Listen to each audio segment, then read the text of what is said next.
How to change commentary language in Dream League Soccer 2026. Hello everyone, welcome back to another video from Crazy Gamer. If you're looking for a way to customize your Dream League Soccer experience, especially changing the in-game commentary language, then here's how you do it.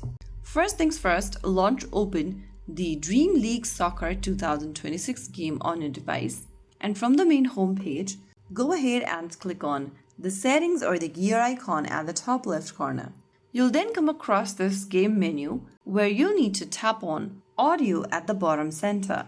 Under audio, you'll see commentary language option at the very top. Go ahead and press the arrow button right next to the option in order to change the commentary language of your choice.